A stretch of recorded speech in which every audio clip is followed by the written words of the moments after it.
오늘 말씀 함께 보시도록 하겠습니다. 오늘 말씀은 열왕기상입니다. 열왕기상 12장 말씀입니다. 열왕기상 12장 1절부터 20절까지 말씀입니다. 말씀이 좀 기네요. 열왕기상 구약성경에 있습니다. 열왕기상 12장 1절부터 20절까지 말씀. 저와 여러분들께서 한 절씩 교독으로 읽도록 하겠습니다. 다 찾으셨죠? 네, 여기 나오는군요. 자, 제가 먼저 읽겠습니다. 온 이스라엘이 르호보암을 왕으로 세우려고 세겜에 모였으므로 르호보암도 세겜으로 갔다.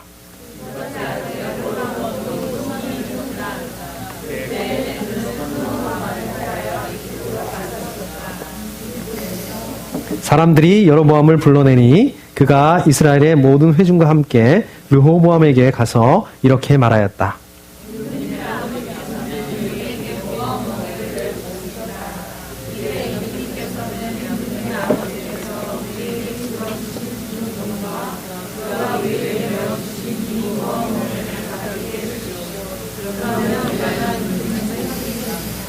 르호보암이 그들에게 말하였다. 돌아갔다가 사흘 뒤에 나에게로 다시 오도록 하시오. 이 말을 듣고 백성들은 돌아갔다.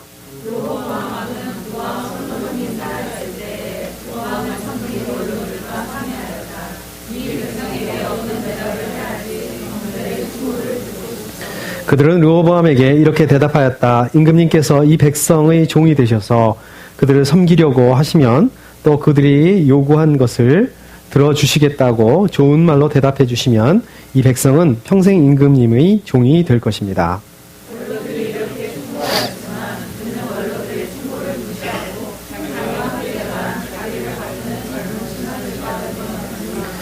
그들에게 물었다. 백성들이 나에게 부왕께서 메워주신 멍에를 가볍게 하여 달라고 요청하고 있어.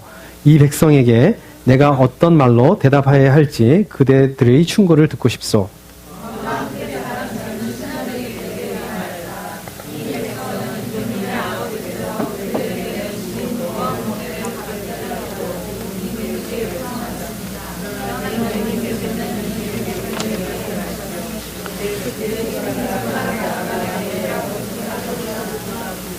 내 아버지가 너희에게 무거운 멍에를 메웠다. 그러나 나는 이제 너희에게 그것보다 더 무거운 멍에를 메우겠다. 내 아버지는 너희를 가죽 채찍으로 매질하였지만 나는 너희를 쇠 채찍으로 치겠다 하고 말씀하십시오.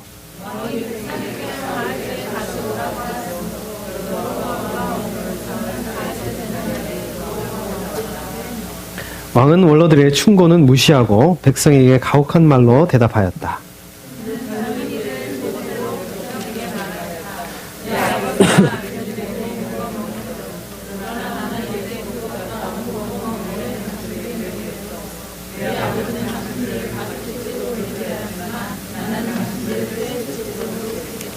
왕이 이렇게 백성의 요구를 들어주지 않은 것은 주님께서 이를 그렇게 뒤틀리게 하셨기 때문이다. 이것은 주님께서 실롯 사람 아히야를 시켜서 느밧의 아들 여로보암에게 하신 말씀을 이루시려는 것이었다.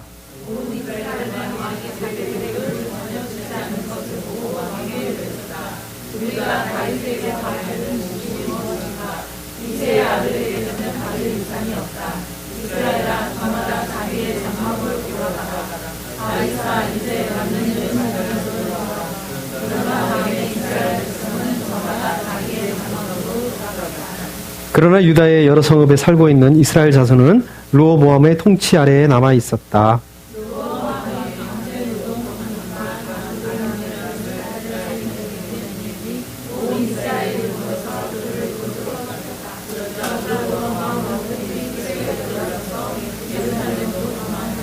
이렇게 이스라엘은 다윗 왕조에 반역하여서 오늘에 이르렀다.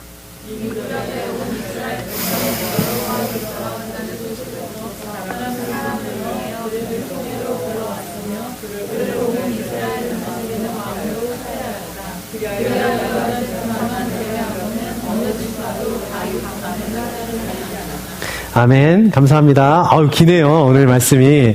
그런데 또 이렇게 긴 말씀을 이렇게 또 잘 읽어주시는 이 낭낭한 목소리를 들으니까 저 기분이 좋습니다. 기쁩니다. 너무 목소리들이 아름다우시네요. 감사합니다. 네. 오늘 말씀에 보시게 되면은 이제 1절에 보시니까 르호보암이라는 사람이 나오죠? 그 다음에 2절에 보니까 또 여로보암이라는 사람이 나옵니다. 저는 개인적으로 이 두 사람이 굉장히 헷갈렸어요. 그래서 이게 이제 뭐 이렇게 읽다 보면 르호보암이 어쩌고 저쩌고 했다 뭐 해서 이렇게 읽다가 보면은 이게 뭐 엉뚱한 얘기가 나오는 거예요. 이게 도대체 어떻게 된 건가? 이렇게 잘 읽어보면 르호보암 얘기가 아니라 어느새 여로보암 얘기로 바뀌어 있고 또 여로보암 얘기인가 보다 하고 이렇게 읽다 보면 또 르호보암 얘기로 바뀌어 있고 이게 참 굉장히 헷갈렸습니다. 이름이 비슷하잖아요. 르호보암, 여로보암, 돌림자만 똑같아. 보암, 뒤에만 똑같고, 앞에가 이렇게 다른 사람인데, 맨 처음에 이게 형제인가, 어떻게 되는 건가, 이제 이렇게 되기로, 이렇게 헷갈렸는데, 사실 이 두 사람의 배경이 완전히 다른 그런 배경의 사람들이죠. 그리고 또 오늘 이 말씀을 통해서, 오늘 본문 말씀을 통해서 굉장히 이 두 사람은 전혀 다른 길을 걸어왔을 뿐만 아니라 이제 앞으로 전혀 다른 길을 걸어가게 되고 그 역사에 또 그 성경의 역사를 기록하는 서로 다른 그 주인공이 되는 이 두 사람이 되는 것이었습니다. 자, 먼저 이 르호보암을 보도록 하겠습니다. 르호보암은 잘 아시다시피 솔로몬의 아들이었습니다. 그죠? 솔로몬이 누구지? 또 이러실 수 있는데 첫 번째 임금이 누굽니까? 이스라엘의 첫 번째 임금이 그렇죠. 사울왕이죠. 네, 그러면 어느 지파죠? 예, 베냐민 지파죠. 그 다음에 둘째 임금이 누구였습니까? 왕이? 다윗 왕이죠. 다윗 왕은 어느 지파죠? 유다. 그죠? 유다 지파죠. 그렇죠. 맞습니다. 자, 세 번째 왕이 이제 솔로몬이에요. 그죠? 솔로몬은 그러니까 다윗 왕의 아들이죠. 그렇죠? 그러니까 솔로몬 당연히 유다 지파겠고요. 그렇게 하고 이제 요 아들이 르호보암이 되는 겁니다. 유다 지파죠, 당연히. 자, 솔로몬의 아들이다. 이러면 뭐 생각나시는 거 없으세요? 르호보암이 솔로몬의 아들이다. 이러면 생각나시는 거 없으세요? 저는 딱 이거를 보는 순간, 야, 르호보암 진짜 운 좋은 사람이다. 이런 생각을 했습니다. 왜 그런지 아세요? 르호보암의 부인이 얼마나 됐습니까? 후궁하고 첩하고 다 합치면 뭐 1000명이라고 그러잖아요. 그러면 그 자녀들이 얼마나 많았겠어요? 1000명 이상 되지 않았겠습니까? 아무래도요? 근데 그 경쟁을 뚫고 지금 왕이 된 거예요. 예. 우리 성경에서는 자세히 얘기하고 있지 않아서. 그런데 조금만 생각해 보시면, 이야, 르호보암 대단한 사람이네. 뭐 이렇게 생각을 해 보게 됩니다. 제가 이제 운이 좋았다. 이렇게 말씀드렸지만 사실 이게 운이라기보다는 이게 하나님의 은혜가 아닐까요? 그죠? 하나님의 은혜가 아니고서는 어떻게 그 천대일도 더 되겠지만 그 몇천대일의 그 경쟁을 뚫고서 이렇게 왕이 될 수 있냐 이거죠. 뭐 도저히 일어날 수 있는 일이 아닙니다. 어떻게 보면은요. 이건 뭐 도저히 설명할 수 있는 일이 아니에요. 하나님의 은혜가 아니고서는 참 그런 것 같습니다. 자, 그 다음에 이번에는 여로보암에 대해서 보게 되면 2절에 보시면 이제 여로보암이 나오는데 여로보암 설명할 때 꼭 그 앞에 붙어서 나오는 말이 있어요. 그게 뭐죠? 느밧의 아들, 네, 여로보암 이렇게 얘기를 합니다. 그렇게 하고 저희가 읽지는 않았지만 열왕기상 11장 26절에 보면 그 어머니를 표현하면서 과부였다 이렇게 설명을 하고 있습니다. 자, 그 당시의 과부, 지금도 과부면 이거 쉽지 않은데 그 당시에 과부의 아들로서 자라난 여로보암, 야, 이게 비교가 안 되죠. 그러니까 솔로몬 왕의 아들 르호보암하고 그 다음에 과부의 아들 여로보암하고 이름은 비슷한데 이거는 완전히 그 자라온 환경이나 이 모든 환경이 이거는 뭐 비교가 안 될 그런 그 두 사람이라고 이렇게 생각해 볼 수 있겠습니다. 자, 그런데 여로보암이 어떻게 해서 이렇게 뜨게 됐느냐? 그 과부의 아들이었다가 일약 이 전국구 스타로 어떻게 이렇게 뜨게 됐느냐? 저희가 이렇게 말씀을 앞으로 가서 한번 이렇게 보게 되면 원래 이 여로보암이 솔로몬 왕 때 사람이었어요. 솔로몬 할 때 이게 젊은 사람이었는데 이 젊은이가 일을 하는 거 보니까 솔로몬이 일을 하는 거 보니까 이게 마음에 드는 거예요. 그래서 픽업합니다. 이제 솔로몬 왕이 여로보암을 어떻게 픽업하냐면 그 에브라임 지파 원래 여로보암이 에브라임 지파 출신이거든요. 그죠? 에브라임 지파 기억나시죠? 에브라임 지파 출신인데 거기 그 부역을 감독하는 감독자로 삼았어요. 그런데 이제 하나님께서 이 솔로몬이 죄를 많이 졌잖아요. 아시다시피. 네? 죄를 벌하시기 위해서 어떠합니까? 이 여로보암을 택하시죠. 이 여로보암을 택하시고 오히려 12지파 중에서 10지파를 내가 떼서 너한테 나눠주겠다. 이렇게 말씀을 하셨습니다. 이 선지자를 통해서 아히야 선지자를 통해서 말씀을 하셨죠. 근데 이걸 나중에 솔로몬 왕이 알게 돼요. 어떻게 모르겠어요. 당연히 알죠. 솔로몬 왕이 알게 되니까 당연히 여로보암을 죽이려고 그러겠죠. 자기 뭐 정치적인 라이벌 아니겠습니까? 정적 아니겠습니까? 그러니까 여로보암이 도망을 가요. 이집트로 도망을. 오늘도 잠깐 나오죠. 이집트로 도망을 가서 거기서 정치적인 망명을 하고 그 이집트에서 살아가게 됩니다. 그러다가 이제 결국 솔로몬 왕이 40년 동안 나라를 통치하고 이제 죽게 됩니다. 솔로몬 왕이 죽게 되었을 때 이제 왕이 이제 그 아들 르호보암이 이제 왕이 되게 된 것입니다. 우리 여기까지 보면은 굉장히 자연스러워요. 아버지 솔로몬이 죽게 되고 그 다음에 이제 그 아들이 이어서 르호보암이 1000대1의 경쟁을 뚫긴 했지만 하여튼 왕이 돼서 됐다 이제 이렇게 됩니다. 그런데 1절 말씀에 보시면 이렇게 되어 있습니다. 온 이스라엘이 르호보암을 왕으로 세우려고 세겜에 모였으므로 르호보암도 세겜으로 갔다 이렇게 말씀하고 있습니다. 좀 이상한 거 있지 않으세요? 저는 여기서 이상한 게 이 말씀에서 이상하게 두 가지가 나옵니다. 자, 첫 번째로 보면 아까 말씀드렸듯이 열왕기상 11장 43절에서 보면 이렇게 되어 있습니다. 제가 한번 읽어보겠습니다. 솔로몬은 죽어서 그의 아버지 다윗의 성에 묻혔다. 그의 아들 르호보암이 그의 뒤를 이어 왕이 되었다. 이렇게 말씀하고 있습니다. 여기 보면은 그의 아들 르호보암이 그의 뒤를 이어 왕이 되었다. 이렇게 얘기하고 있어요. 왕이 됐다라고 얘기하고 있거든요. 모든 상황 종료. 왕 됐어요. 끝난 거 아니에요? 그런데 아까 1절 말씀에는 보게 되면 온 이스라엘이 르호보암을 왕으로 세우려고 이렇게 얘기를 하고 있습니다. 뭐예요 이게? 아직 왕이 안 됐다는 거예요? 네? 최소한 온 이스라엘은 르호보암을 아직 왕으로 자기들의 왕으로 인정하지 않고 있다. 지금 우리가 이렇게 이해할 수 있는 거 아니겠습니까? 자, 이 부분이 하나고요. 또 하나는 보면 잘 보세요. 잘 보세요. 거기 보면은 온 이스라엘이 세겜으로 모였다 이렇게 돼 있습니다. 온 이스라엘이 세겜으로 모였다. 그리고 르호보암도 그 사람들이 모인 세겜으로 가게 된 거예요. 이거 이상하지 않으세요? 이상하잖아요. 어떤 부분이? 어? 지금 이 르호보암이 왕이 되었다? 내지는 왕이 될 사람이에요? 그런데 당시에 왕궁이 어디 있었습니까? 세겜? 예루살렘에 있었죠. 그렇지 않습니까? 그 다음에 그 예루살렘이 어떤 도시였습니까? 지금도 뭐 마찬가지지만 당시에 종교, 정치, 경제의 중심지였습니다. 그죠? 예루살렘에 하나님의 성전도 있었어요. 그 다음에 물론 왕궁도 있었어요. 그렇지 않습니까? 그런데 왜 예루살렘으로 사람들이 와야 되는 게 자연스러운 거 아니냐는 얘기죠.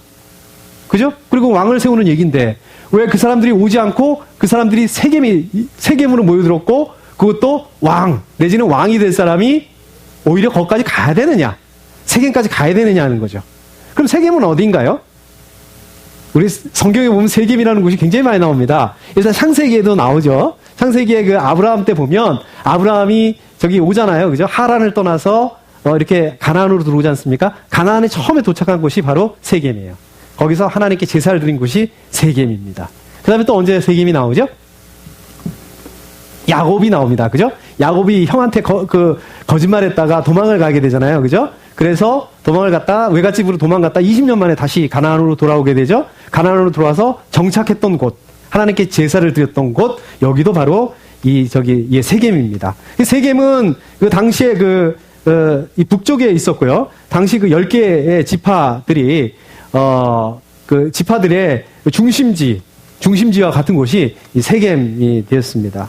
자, 그래서 지금 이러한 그 정황을 놓게 되게 되면은 르호보암이라는 사람이 솔로몬의 아들 르호보암이라는 사람이 왕이 되기는 됐는데 왕이 되기는 될 건데 어떻습니까? 완전한 지지는 받지 못하고 있었다. 다른 지파들로부터 완전한 지지를 받지 못하고 있었다. 특별히 아까도 우리 성경에서 읽어보신 것처럼 여로보암이라는 사람을 중심으로 한 그 북쪽 지파 10개의 지파를 중심으로 한 그 북쪽 지파로부터는 사실상 왕으로 인정받지 못하고 있었다. 이런 상황인 것들을 알 수 있습니다. 그리고 지금 르호보암한테 상황이 굉장히 불리하게 가고 있었다. 그러니까 거기까지 가죠. 거기까지 갈 수밖에 없었던 거죠, 지금. 자, 어떠십니까? 이런 식으로 보시니까 좀 재미있으시지 않으세요?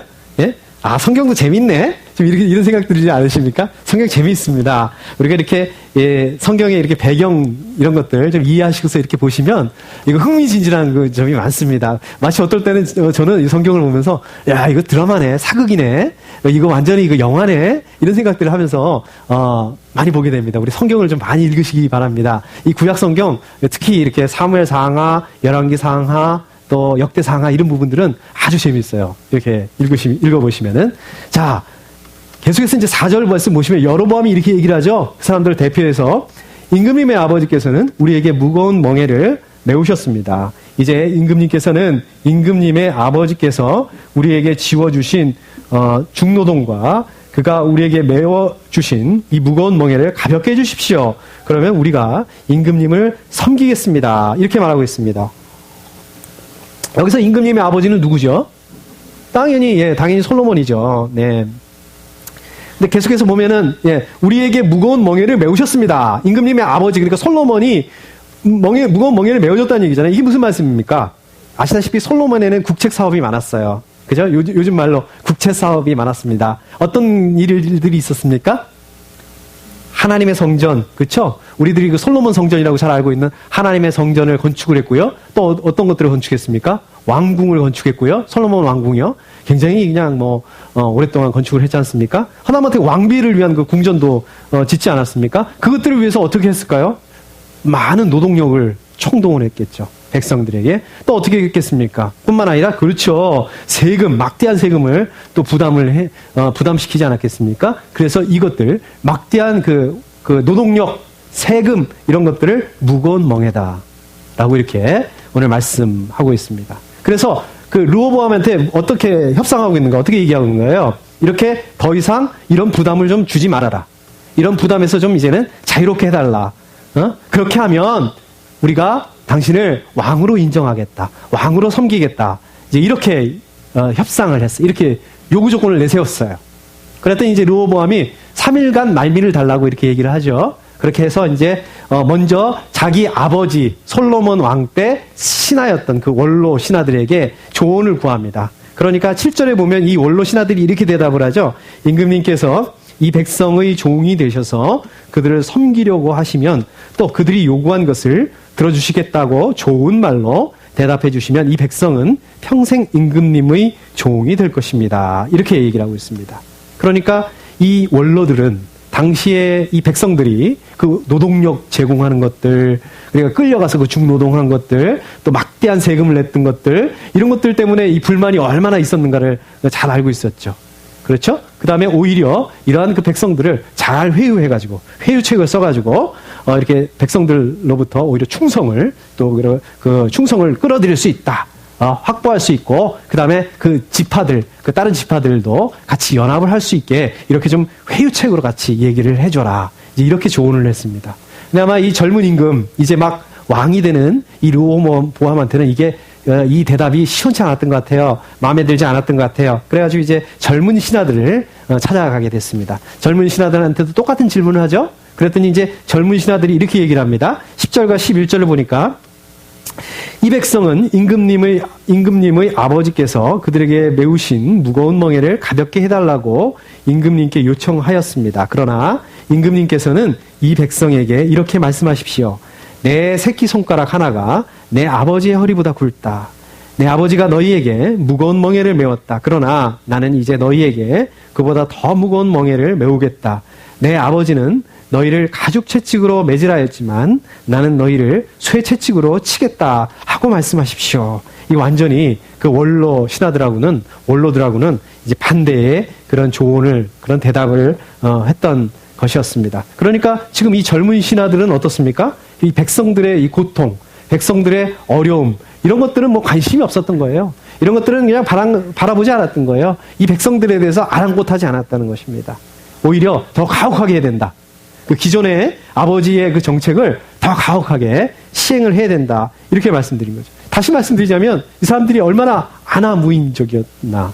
그렇죠? 아나무인적으로 또 이렇게 허세와 또 협박을 하도록 이렇게, 다시 말하면 윽박지를 하고, 백성들에게 윽박지를 하고 이렇게 조언을 해줬던 것입니다. 자, 이제 3일이 지나고 여로보암하고 이제 백성들이 다시 임금 앞으로 이제 르호보암 앞으로 나오게 됐습니다. 그런데 어떤 걸 택했죠? 우리 르호보암께서 젊은 신하들의 그 답을 택합니다. 불행히도. 근데 제가 한번 비교해봤어요.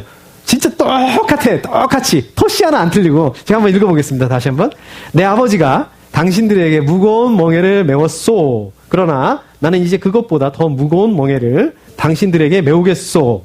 내 아버지는 당신들을 가죽 채찍으로 매질하였지만 나는 당신들을 쇠 채찍으로 치겠소. 정말 젊은 신하들이 말한 그대로 뭐뭐 했소 요것만 빼는 건 다 똑같더라고요. 제가 이렇게 한번 비교를 해봤습니다. 이렇게 대답을 했어요. 그러니까 지금 이 르호보암은 어떻습니까? 당시에 아까도 제가 말씀드렸듯이 이 정세, 정황, 자기한테 굉장히 불리하게 돌아가고 있다는 것을 몰랐어요. 자기가 분리해서 지금 이게 예루살렘으로 사람들이 와야 되는 그런 판국에 사람들을 불러들이지 못하고 자기가 오히려 세겜으로 왔다는 이 상황들에 대해서 전혀 지금 상황 파악을 못하고 있었다는 것입니다. 왜 그랬을까요? 아마도 이 르호보암에게는 군사력이 있어서 그랬는지 모르겠어요. 우리 읽지 않았는데 21절인가 보면 나와요. 18만 군대가 있었다는 것들이 나옵니다. 아마 그것 때문에 이 르호보암은 자신감이 있었는지 모르겠어요. 근데 이제 15절 말씀을 보게 되면 이런 말씀이 나오죠.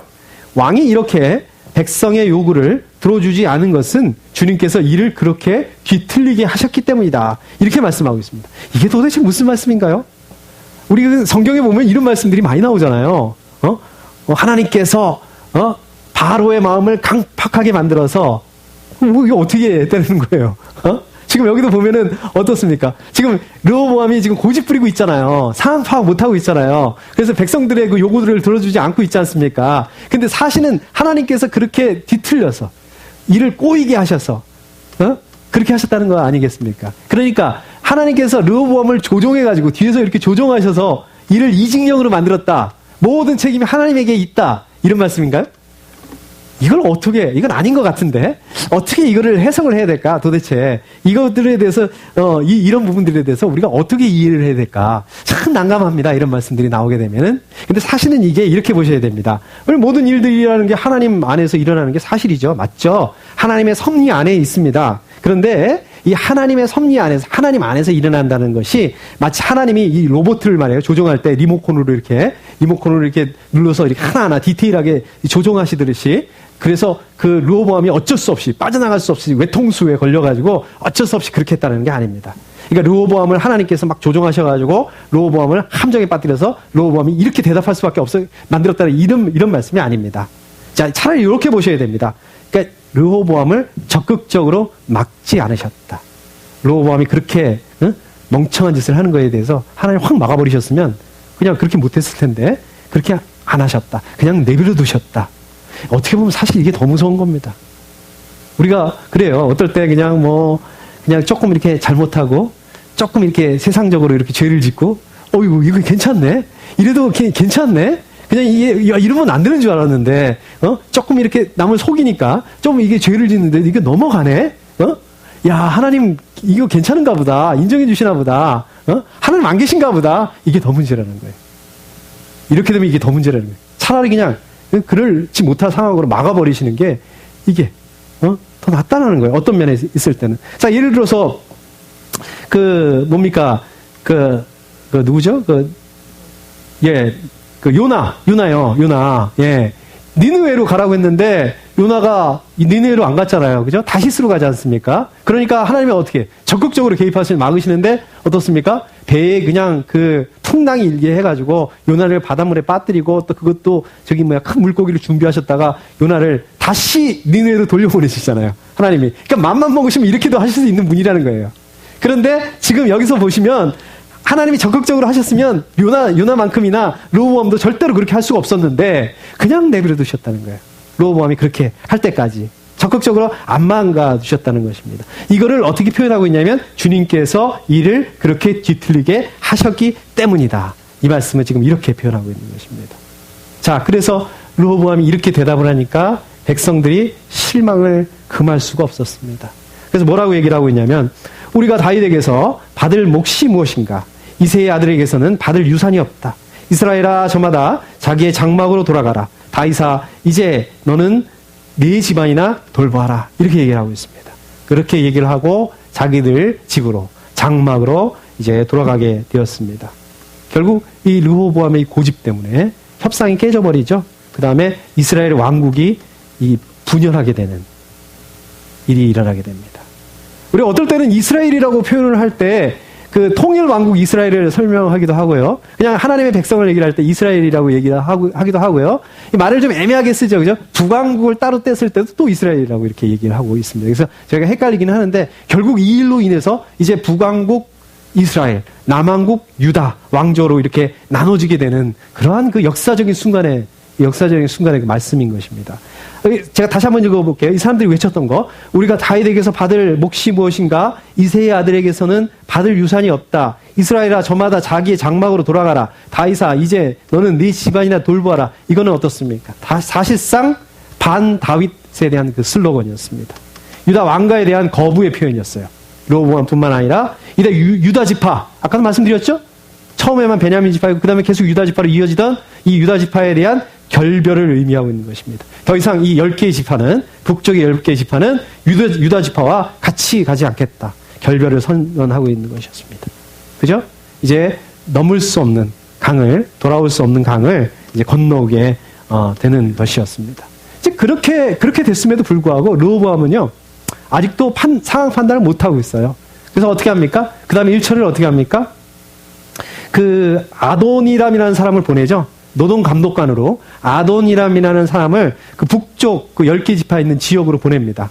거기서 이제 이 사람들 힘으로 제압을 해버리려고, 눌러버리려고 그런 거죠. 밀어붙이려고 그랬던 거죠. 그렇게 힘으로 밀어붙여가지고 자기 뜻을 관철하려고 그랬던 거죠. 근데 이제 거기서 어떻게 해야 됩니까?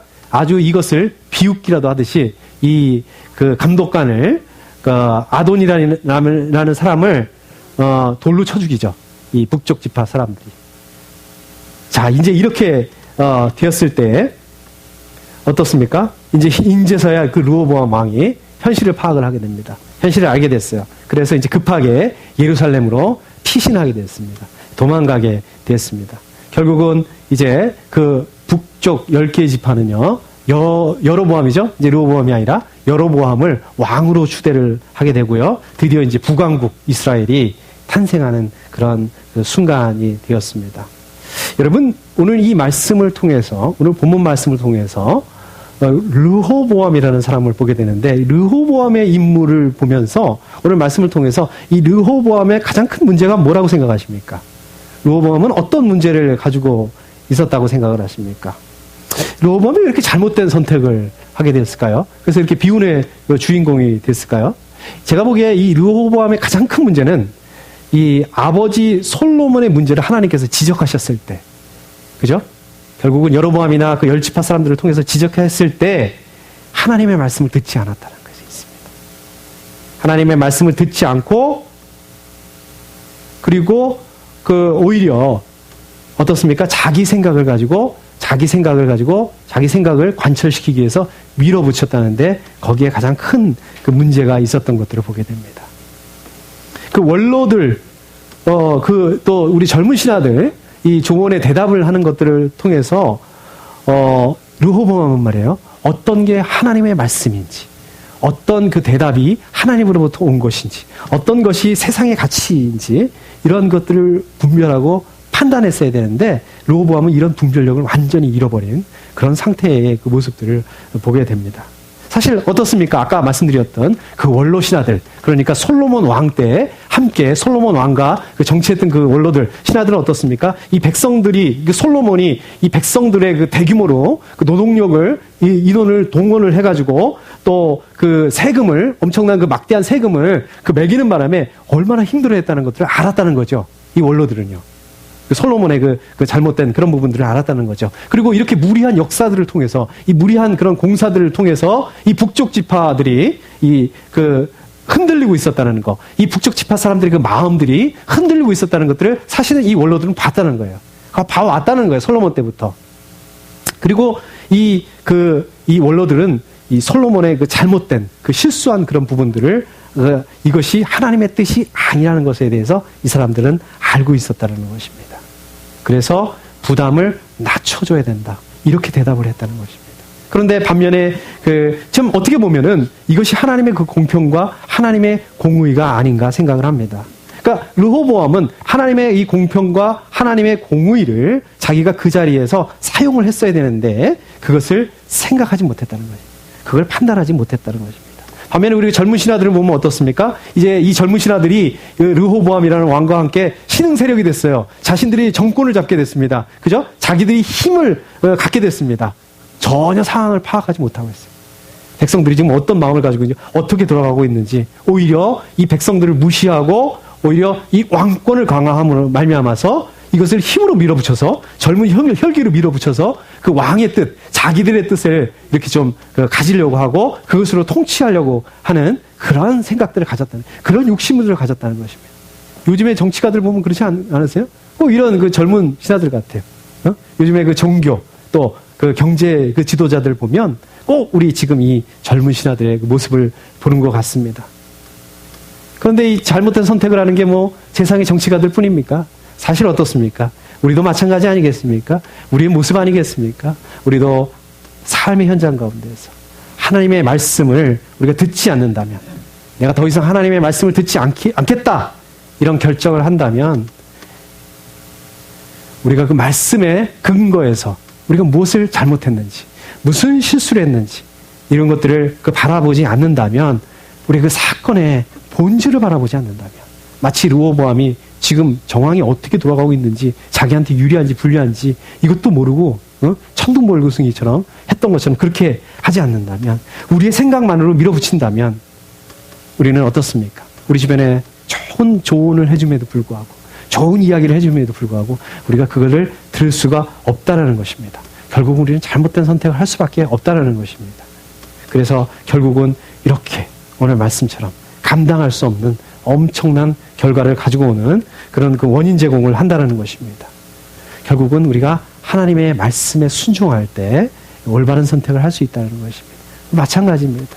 하나님의 말씀을 들으시길 원하고 하나님의 말씀을 보시기 원합니다. 그래서 하나님의 말씀을 순종함으로 말미암아 우리 삶 속에서 하나님의 그 공의와 공평이 다른 상황을 통해 나타나는 것이 아니라 바로 우리 생명생 가족들을 통해서 나타날 수 있었으면 좋겠습니다. 그렇게 그런 그 하나님의 말씀들이 구현되는 우리들의 삶이 될 수 있기를 소원합니다. 우리 함께 기도하겠습니다.